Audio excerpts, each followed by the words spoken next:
So this is the third episode of the legend of the northern blade. तो last episode में हमें पता चला था कि जो सीक्रेट टेक्निक्स है वो पूरा नॉर्थर्न हेवनलीज एक्ट ही है, और जो नॉर्थर्न हेवनलीज एक्ट की वॉल है उस पर कुछ वियर्ड सिंबल बने हुए हैं, पर वो सिंबल जो पिछली 4 जनरेशन है नॉर्थर्न हेवनलीज एक्ट लीडर्स की, उनकी विजडम है। यही कारण है कि जो मूव ऑन का फादर है उसने फाइटिंग टेक्निक ना सिखाकर उसे कैरेक्टर्स रीड करना सिखाया। उसका फादर उससे ये भी कहता है कि और लोगों की नजरों में तो वियर्ड सिंबल होंगे, पर मूव ऑन तुम ही हो जो सिर्फ इस कैरेक्टर्स को रीड कर सकता है। फिर मूव ऑन मन ही मन सोचता है कि सोल्जर्स को लगता हो कि मैं यहाँ पर यूं ही बैठा हूँ। फिर वो सोचता है कि सही है, अगर ये ऐसा ही सोचते हैं तो मुझे तभी बहुत ज्यादा टाइम लगेगा 10,000 स्पिरिट टेक्निक को मेमोराइज करने में। कि हेवनली अलायंस जब तक मुझ पर नजर रखी है तो मैं रैशली एक्ट नहीं कर सकता, तो इसलिए मुझे इस टेक्निक को सीक्रेट में मास्टर करना होगा।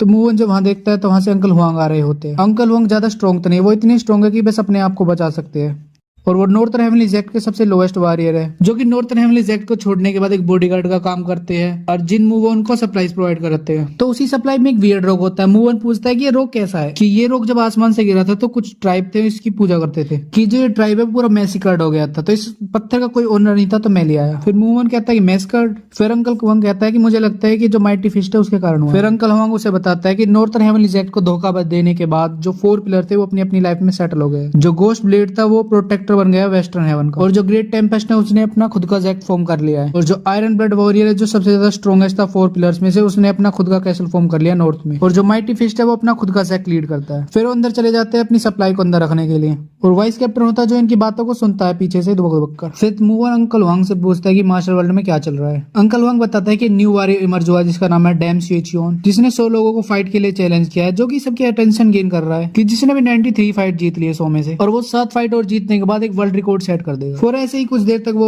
थोड़ी बहुत और बातें करते रहते हैं। फिर इसके बाद अंकल हुआंग वापस चले जाते हैं। तो मूव ऑन जो अंकल हुआंग को अलविदा कह रहा होता है तो पीछे से वाइस कैप्टन आता है, उससे पूछता है कि हेवनली अलायंस से एक इंपोर्टेंट गेस्ट आ रहा है जिसके रहने के लिए हमें एक जगह रिपेयर करनी होगी। मूव ऑन कहता है कि कर लो जो करना है, वैसे भी वो जगह अबैंडन्ड है। फिर मूव ऑन अपने कमरे में वापस चला जाता है। जैसे ही अपने रूम में जाता है तो देखता है कि फ्लोर पर थोड़ी स्नो पड़ी हुई है, और आसपास देखता है तभी उसके पीछे से हमला हो जाता है। तो उससे पूछता है कि तुम कौन हो। मूव ऑन कहता है कि कैसा क्वेश्चन है, तो मैं तुमसे पूछना चाहता हूँ। फिर वो पीछे से कहता है कि मैंने पहले तुमसे पूछा था। फिर मूव ऑन कहता है कि मैं ओनर हूँ इस प्लेस का। फिर मूव ऑन कहता है कि अब तुम्हारी बारी है, तुम बताओ तुम कौन हो। फिर जब वो अगर बताने वाला होता है तो अचानक से बेहोश हो जाता है, और जब मूव ऑन वो पीछे मुड़कर देखता है तो उसे पता चलता है कि वो एक इंजर्ड गर्ल है। तो इसी के साथ हमारा 3rd एपिसोड खत्म होता है। सी यू नेक्स्ट एपिसोड।